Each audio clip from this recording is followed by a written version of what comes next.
All right, guys, welcome fucking back. It's been a while. It's been a while because of this bitch. Okay, listen. Welcome back to an episode of Glass with Mom. Moms.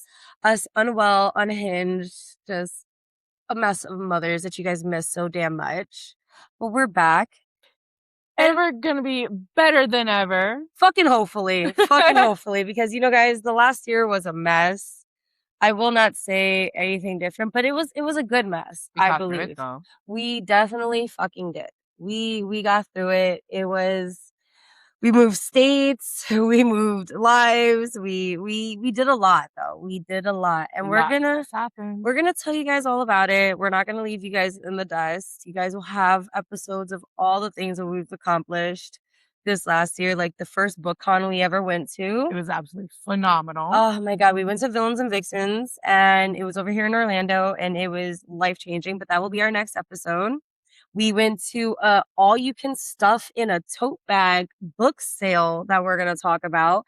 We made magic happen. When I say we could fit 13 books in a tote bag, we could fit 13 to 14 books in a tote bag. And 13, we counted. We fit more like 20 books in each of our bags. They should have only fit 15 books. Yeah, they were shocked. They were like, no, this is only fitting 13. I said, no, you got to kind of like, I heard you gotta a few learn books. the angles and turn them sideways. I heard a few books. I heard a few books, but I was able to complete one of my favorite collections though.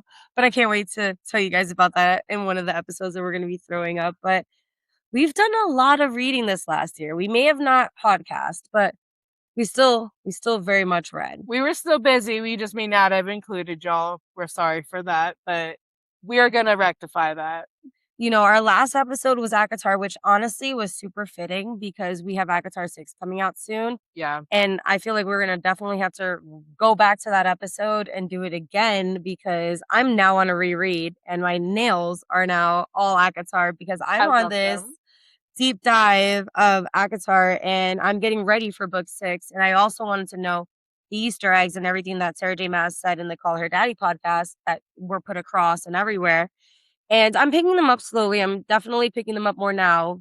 But there's so many more Sarah J. Maas books that we're going to talk about. And everything that has to go with that whole Maas verse, because it has definitely been a part of our lives heavily. Because look at your shirt. You're wearing a 13 shirt. 13. So they will always live in my heart fucking ever, man. We just finished Throne of Glass not too long ago. She just finished Crescent City, even though fuck off with all that. I told her last year that she should give up breathing to read it, but it's okay. It's okay. We are definitely going to eventually break down into our favorite Sarah J. Maas characters because I have a list that may be a slight bit controversial, but let's just say Freya ain't in my top 5 though. She ain't in mine either. Okay, at least we agree. High five. Because I after reading Throne of Glass, the whole series, and Crescent City, I have a different order. Now, I will say though, I do have a serious question for you. In a fight between Bryce and Aelin. Oh shit. Because you have to understand they're from 2 different time periods. Aelin knows how to fight with a sword and everything like that, and Bryce does know how to fight with a sword, but she's more of a pop, pop. Yeah, she first asks questions later. Honestly, but Aelin's a fucking assassin. She is. She's 20 steps ahead of everybody. She is, but when you go against Ghetto, when you go against Raised, having a real dad who was really, really fucking shitty, because we all know the Autumn King deserved to get all the hands by Bryce that he fucking did. Oh, absolutely, he did. But her real dad, who she counted as her dad, the human that raised her and taught her how to shoot, Randall, who taught her how to shoot and do all this stuff, he taught her well because she was ready to go against Rhysand. And she did test her life with Azriel and Nesta. Yeah. So, come on. Do you think that Azriel and Nesta would be able to beat Aelin? Honestly, that's where I question. Because Bryce was ready to go against Nesta with Mask, And Crown. She was. She said, homie, I love you. You guys want to kick me out of here? Here's my parents.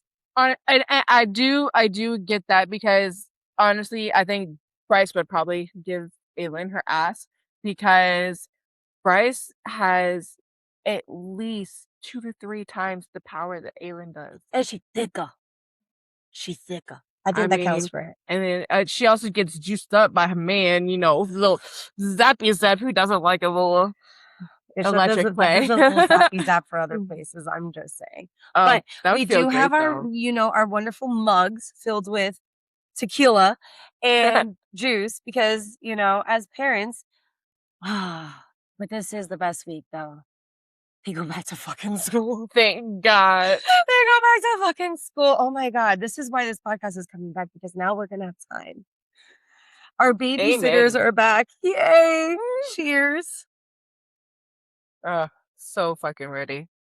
I've been waiting for this. This has been the longest summer of my life. It really has been. And the longest summer of my life. It feels like it has dragged on. But who are your new favorite authors? What are you reading? What is your current read right now? What are you reading right now? Right now, I was like, go click on your Kindle. What the fuck are you reading? So, hang on. I'm going to show everybody the cover of it. Give me just a second, because it is absolutely fucking amazing. Okay? So, it is actually called Fractured Fear by Ivy King. Ooh. We met Ivy King. We're going to tell you about that in our Villains and Vixens episode. She was amazing. But how's the book? What is it about? It is absolutely fucking phenomenal. So it's about a girl who has escaped a engagement to a man who is very mean and abusive. Okay. And that is an understatement. Ooh. But so we get a little glimpse into how she leaves him, and she's literally running for her life. Like, she goes cross country to run from this man. And how far are you in this book? I have 3 hours and 35 minutes left. I'm on chapter 26. Oh, okay. So we're about more than halfway, obviously. Yes. All right. So what's her writing style like compared to the other authors that we've jointly read? Because I've never read Ivy King. So what would you compare her writing style like to the other authors we read? H.G. Carlton. Ooh, okay. I like that. That's my Hunting Adeline series. I would H.G. Carlton. Because she's very dark and open and honest, and you can just feel she put her soul into that. Okay. I like books that you could feel the author really did right. That's like me and Rhiannon. And as someone that came from an abusive relationship, the fact that she was able to grasp that fear so wholeheartedly and openly is just phenomenal. I like that. My current read, so you know that I can't ever just read one book at a time. Neither can I, but that's okay. I'm reading 3 books. Okay, 3 books, okay? Because one is my audio, one is and then I have 2 physicals, because one of them I don't think I looked for the Audible for that one, but I should. I really should. I am reading an arc. I'm very excited about. We have the Silversmith. The second book came out. It's coming out in literally the end of this month. It is 30 days out, guys. Ooh. So in September, it's the first week of September. We're 30 days out. It's the Silversmith Incendiary coming out, and the yearning is yearning. Gavin is. His yearning is so good that when I read the Silversmith, I messaged the author and I said, this yearning is good enough to masturbate to. Like, it was hot. Oh, I love that. And I love LJ Claren. She is so sweet, and her books are just so good. The way that she's able to write about someone who went from not knowing that she's actually, and it makes it different because she's not like a 20-year-old. She thought she was 20, but she's actually 400 years old, and she was put into a deep sleep and her memories were taken out. Oh. So when she woke up, she thought she was a certain age and she had a certain life, but she didn't. So it actually doesn't make it as not like that I find it creepy because, give me a 500-year-old Fae and tell him that he's my mate. I'll be like, bitch, me too. Like, let's go. But I think it makes it easier when she isn't a fucking child and her mate is 400 years old. Absolutely. She's equally 400 years old. I love it. And like I said, the yearning is top fucking notch, but I am reading that art, Incendiary. And like I said, guys, please look out for that shit because it's so fucking good. So the fact that you mentioned that is another point I wanted to tell you. Remember how you've been begging me to read it? Which one? Silversmith. You finally read it? I'm finally about to read it because I told you when the second one came out, I would. Oh, so now that we're here at it, I can't wait for you to meet Gavin. I told you, you said it left you feeling some type of way, and I couldn't do that. It tickled so I your told you hearts. I was gonna have to wait until the second one came out because I'm gonna want to devour it. Yes. I'm not gonna want to sit there and wait. It is a 5-book She loves to be tortured. I cannot be tortured. It is a 5-book series, though. So this is only book 2 of a 5-book series, but it's going to be beautiful. I've met this author, and she's so amazing. And really, I can't wait for you to meet Gavin. And Aurelia, you've seen how beautiful she is. Oh, I know. She is gorgeous. So I can't wait for you to get into this world. The second book I'm reading, I heard about it from this TikToker or Instagrammer called Probably Off Reading. It's called The Circle. Oh. And Ava Thorne has ruined my life. And I hope you guys, if you guys are watching the YouTube version, you guys see this picture in the background with the priest eating somebody out. And like, we always said this podcast wasn't for kids. If your kids are watching with you, you really should kick them out at this point because they will notice the things in the background eventually. But for those who are not watching our YouTube, we have a priest picture here where he has this woman's legs on his shoulders and she's on an altar. And this is the censored version because if I flip it around, it's an uncensored version. And it made me realize that I have some religious traumas that I did not know that I have that I may need to address. And we listen and we don't judge. Okay. So the circle has their own priest and their own stuff. And I am not gonna lie to you, I am liking it. The circle, they all circling. They're all, my fingers are crossed, people. They're all circling. They're circling each other. They're circling each other. I mean, that's always fun, isn't it? Oh, it's a lot of fun. It's a lot of fun.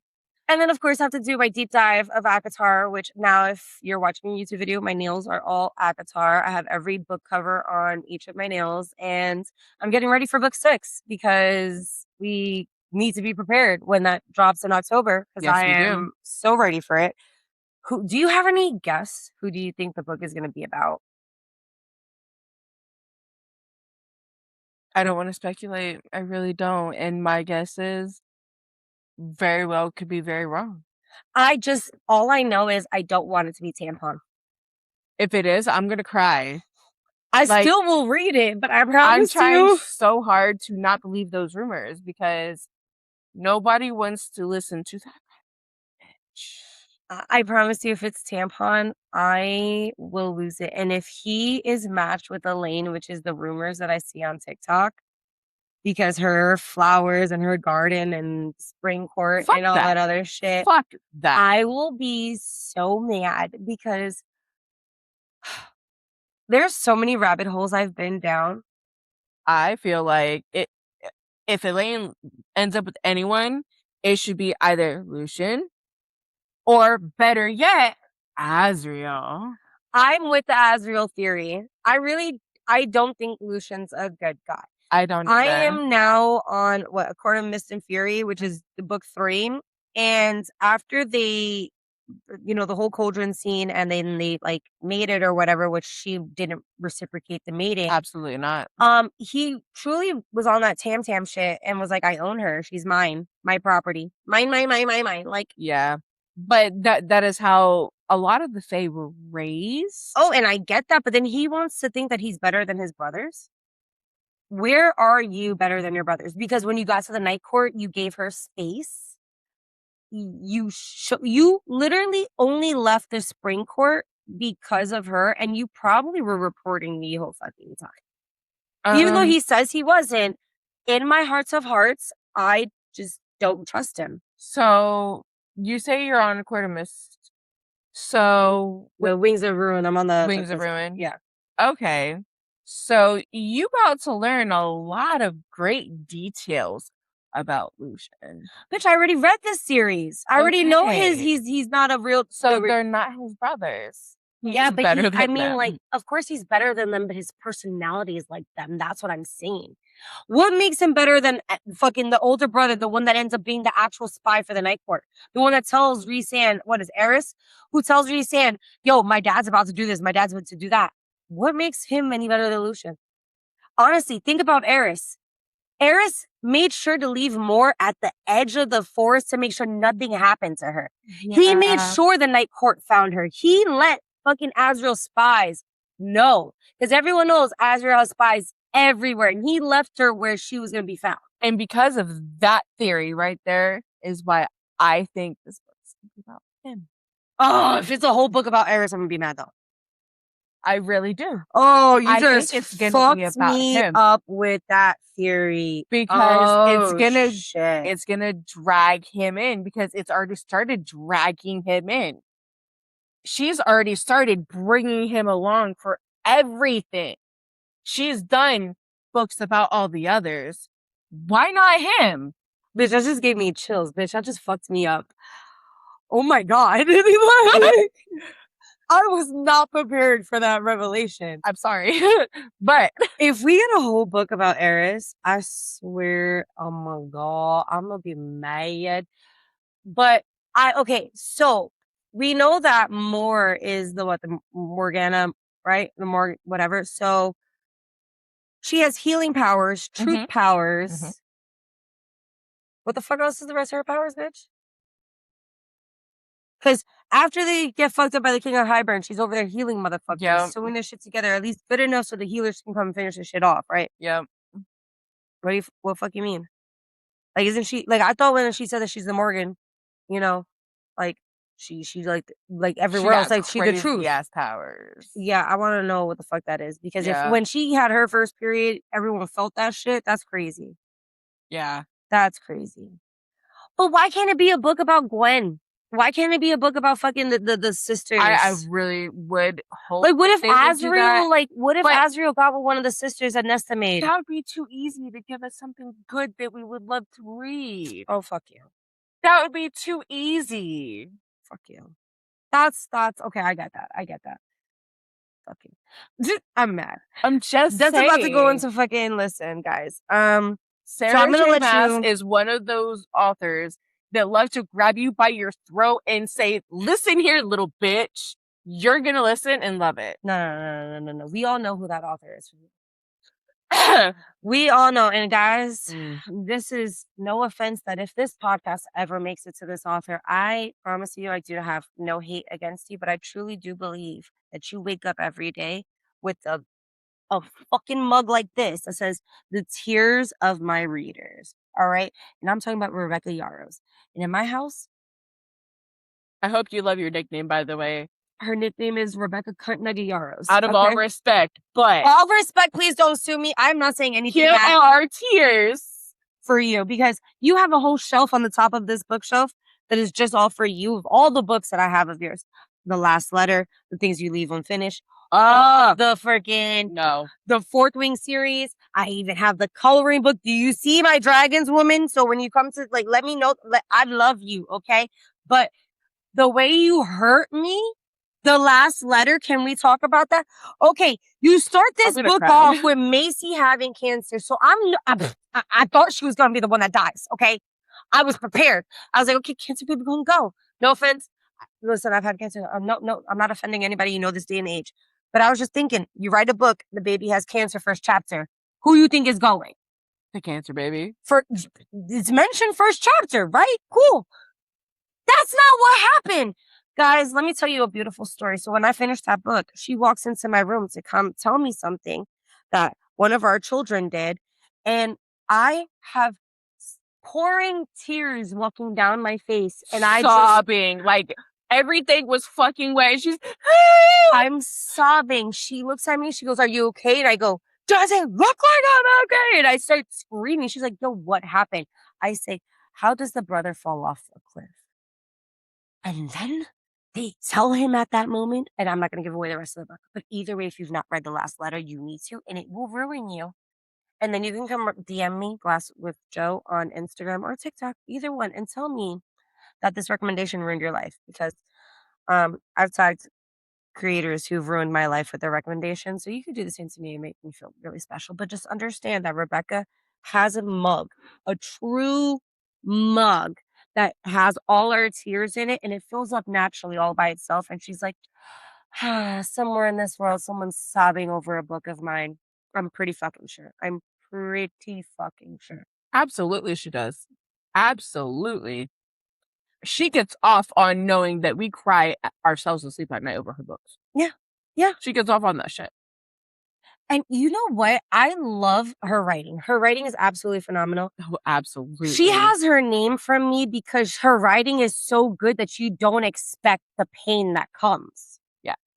Like, I've always played, like, every one of those, like, that's why I have an issue reading thriller books, because, like, I want to, like, kind of, like, play that guessing game like a detective, and I want to be like, okay, this person, that did that, blah, blah, blah. I want to put it together, right? But the word cut in our house is also a term of endearment, so. Well, yeah. Yes, it definitely is definitely in a term of endearment in all regards. But I just think that she writes in a way that she knows what she's doing. And even if you think that you understand Rebecca's style of writing, that you're like, oh, well, the plot twist is going to come at the end, so I'm just going to be prepared for it. Nope. She'll have that shit come in the middle. She'll have it come in whenever the fuck she feels like it. And it'll hit.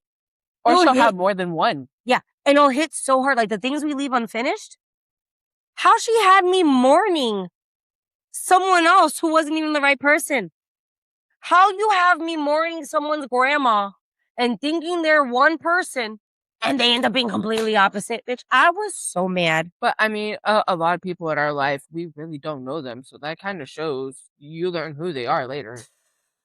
Like, now I'm over here looking at my great grandma like, yo, you 90. Well, but are you really my great grandma? I mean, I met your great grandma. There ain't no denying that. I know I look like her. Ain't no denying that. I definitely look like her. I definitely have family features. You know, I used to want to believe that I was adopted. No, I look just like my family. No, there's no way. There's no way. It's like spit, copy, and paste. Spit, copy, and paste. Unfortunately. But I will say, though, that this year my reading taste has gotten hotter. So is mine. So, ladies and gents, put your babies away, because we're going to talk about the books that we've read this year. And I need a safe zone to talk about some things, because you and me both, because girl. So you guys got like 5 seconds to put your babies away, tell them it's nighttime. Get you a drink, come back. Like I said, we have some tequila with guava mango in our mugs because we're too lazy to wash our wine glasses, and we always got coffee on deck. So we might as well just use the coffee cup for alcohol. Might as well. It's probably safer that way too, because glass breaks way too easy. Ceramic, pretty duty. You know, I do understand it's glass with Maas, but technically we want to keep shit safe. So, are your kitties away yet? Are they? Okay. All right. So, like I had mentioned in the beginning of this podcast, Ava Thorne has ruined my life. Oh, she ruined your life? She's ruined mine too, because she opened some shit that I didn't even know I was into. Yeah. So, I really did not think that I had a religious complex or something. You know, I did all my sacraments. I was, I did what I needed to do in life, what my family said I needed to do. I didn't have any creepy priests in my life. I didn't have none of those things.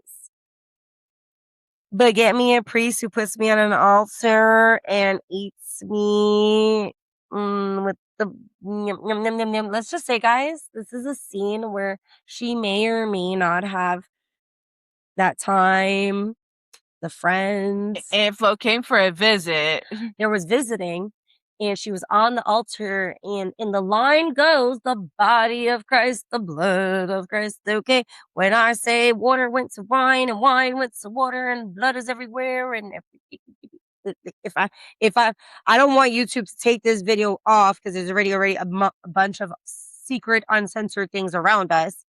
But if I was to flip this image in the middle, his face is just covered, and I was just like, one, I'm not into period stuff, but damn.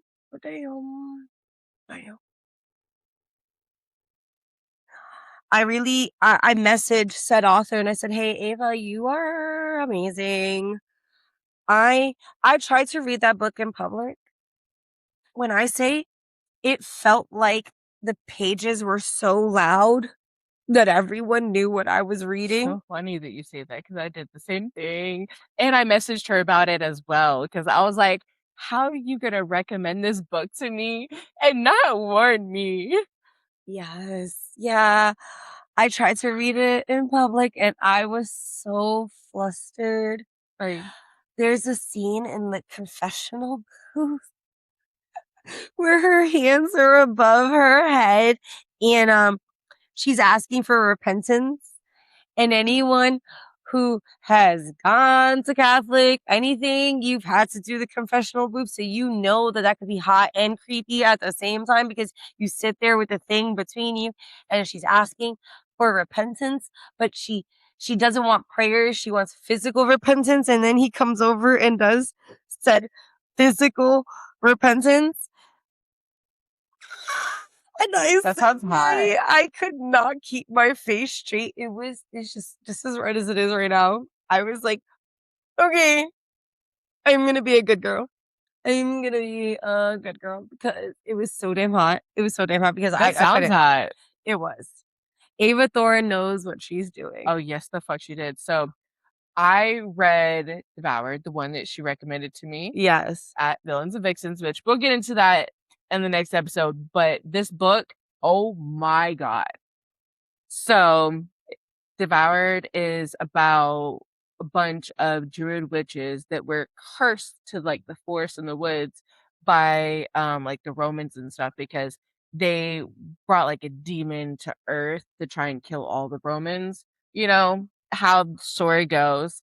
Well, they got cursed to turn into like snakes and serpents and other like forest creatures and shit. And then there's this one Roman general that they captured when they were doing all this and put said demon into his body, turning him into a giant spider. I don't like spiders. I don't. But this was hot. Like, he had 2 cocks. And I say cocks, not dicks. Cocks. Because these things were long and thick. I have the page insert that shows it. And oh my God.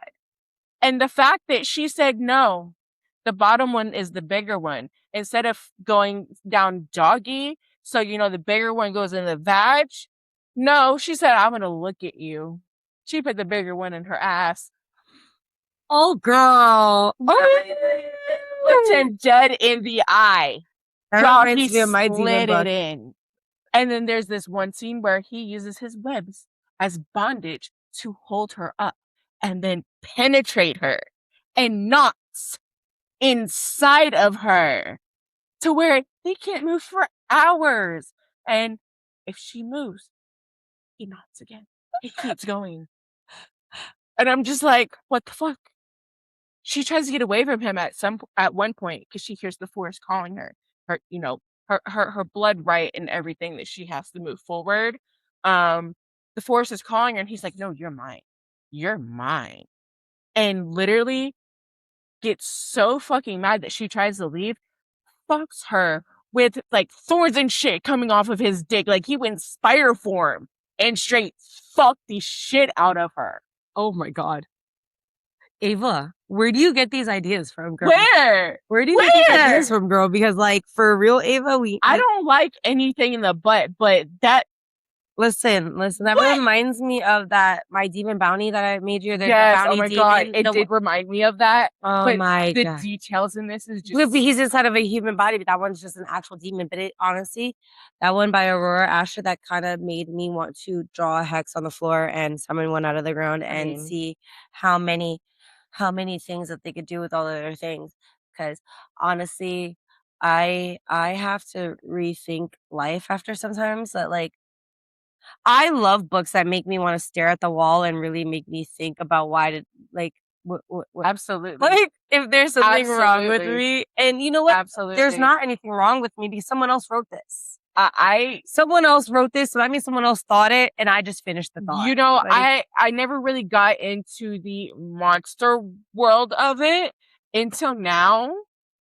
And now, like I said, I've just gotten to the demon. I haven't really done the monster, but I've heard that aliens be where it's at, and ones with tentacles too. Yeah, I heard aliens and tentacles. I've heard that because those suction cups be suction. Oh yeah, the suctioning, and then the invasive in all the all of the holes. As you can see, I love bondage. So yeah, that's why I love that she recommended that to me because he uses the web as bondage. Give me.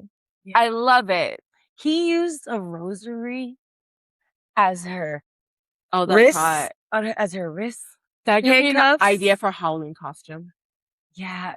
He used a rosary, and I had to sit there and be like, Lord, I love you. I'm thinking it, but she said it. You know, I'm thinking it, but she said it. Hence why this is when I tell you guys about Villains and Vixens, it'll explain the bookmark that I got a little bit more because, I got me a book. Yeah, I'll tell you guys about bookmark that's judging me as I read, but you need a judging as you read bookmark for this. Some of the shit that I be reading. Oh yes. Some of the shit that I be reading, but oh my God. I'm still stuck on the whole webs and everything. Oh my God, I love it. I love it. You literally have me speechless right now. Like, guys, I'm still, I hate spiders. I'm arachnophobic and no. I literally can't even. That had me so turned on. I had to go and use my new toy that we got from Villains and Vixens. Oh my God, I can't wait. Yeah, that was something. That was something. Opened a whole new genre for me. Because now I'm just like, give me more. I want some more of this monster fucking romance shit. I realized that, you know what? Like, the more outrageous, or not more outrageous, but the more it can't actually happen in our lives, or it could, but what the fuck are the chances of it happening in our lives? Like, the hotter it is. The hotter it is. Oh, absolutely. Like the fantasy about it, like, oh, this could never happen. Could a demon actually possess you? Because the priest was possessed by a demon in a sense. Yeah. So I realized that, like, it's kind of like the priest was possessed by a demon. They went to go make out in the woods, and the priest he got possessed by Morningstar. Hey, Lucifer himself. So Lucifer himself was like, yeah, we's one and we both want you. Yeah, he said, and then at the end of the book, take that. And then the book, she ends up having a threesome with the priest and the Morningstar. I forgot that little tidbit. Yup. That one was. I love me a three-way or I choose. Like, give me, man. Yup. And then because he was able to still have her, he left the priest alone, and they had a happily ever after. Her and the priest came out of the demon world perfectly fine, and but yeah, it was Morningstar. Lucifer. I feel like that would be kind of hot. It was very hot. It was very, very hot. Is that bad of me? Listen. Because I'm the non-religious one. We won't get into that right now because you know how I feel. I am religious, but then I have my moments where I question certain shit. So we will get on that on another day in another podcast because not this one. But woof, it was hot. It was fucking hot. It was absolutely fucking hot. But I will not say that it did not change my life. Another one that fucking changed my life. So from the last year to now, I've read 2 unhappy ending books. And I've learned that Joanna is not made for a not unhappy ending book. Nah. I need to have a fucking happy ending. Call me a bitch. Call me a pussy. Everyone needs to have a happy ending. I don't give a fuck. I don't care if it's real life. Don't give you happy endings. Just give me a fucking happy ending. I never get happy endings. Ever. Bitch, listen. The only happy ending I get is an orgasm. Well, that's a happy ending, though. That is a happy ending. That's the only happy ending that I get out of the books that I get. They either dead or whatever else. I just read The Nightingale. And why would you torture yourself doing that? Okay, first I warned you. It's about to be a movie, and Dakota Fanning and Ellie Fanning are going to be the sisters in it, right? So I was like, cool, I love the Fanning bitches, yo. Like, I love them bitches, right? You love torture. Nah, motherfucker. I loved Anne Frank. Anne Frank was a good, sad book. I loved that shit growing up. Great. Nah. This was Anne Frank on crack. Oh, I know. I've read it. Why would you torture yourself? Crack. The way I was wholeheartedly sobbing at midnight when at the end of it, she's going, first of all, fuck off. How is it the whole book I thought Isabel was the one that was going back and forth? You know how when they found the beginning, they found the fucking, the tag that said the bitch's name, Juliet? I thought Isabel was the one narrating this shit the whole fuck time. I was like, Vivian died, Sophia died, bitch, everyone died. Okay, I was fine. Bitch, when I get to the end, find out Sophie died 15 years before, fucking from cancer. Mom had cancer. And Julian is the son of the cat. Yeah. Yo, the way I was sad, I sobbed. And when Daniel, aka friggin' Henri or Ari, came over and he was like, I never forgot you. And thank you so much for what you did for me and the other 19 fucking orphans that you saved. Talk about stabbing the heart.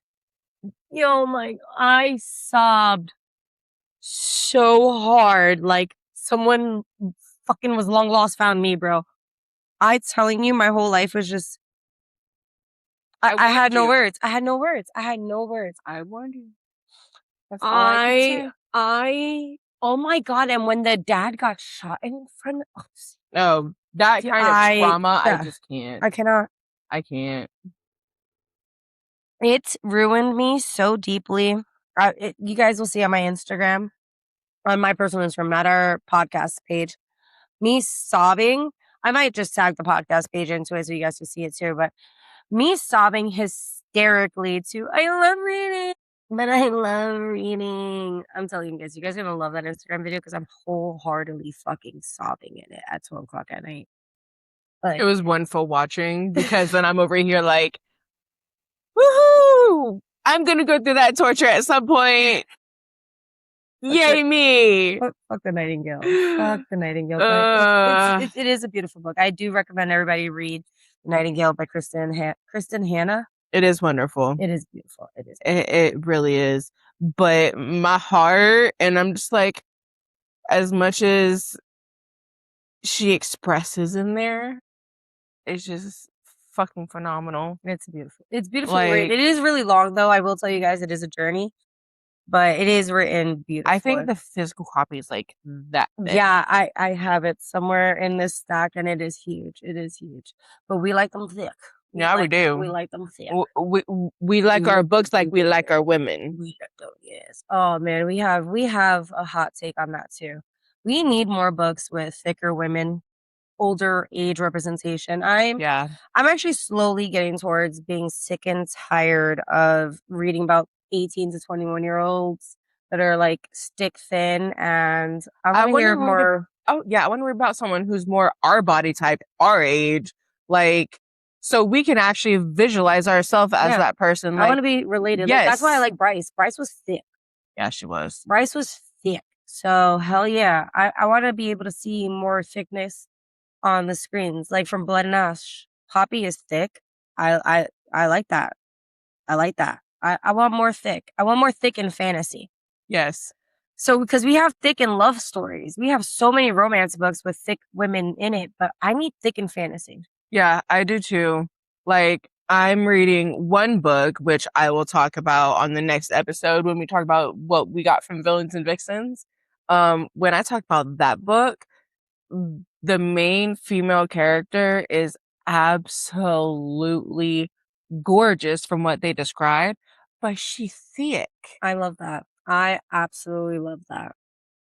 But holy shit, man. I feel like this has been a great welcome fucking back episode. I've missed podcasting. I've missed sitting here talking shit with you, even though we do this on the phone, but we miss talking we with do you this guys. all the time, but we haven't included y'all. So we wanted to start including y'all again because we have slacked. Yes, we have. But we're going to be back. We're going to be better. We're going to be talking about everything. We have so many book releases coming out. We have so much content that's about to drop.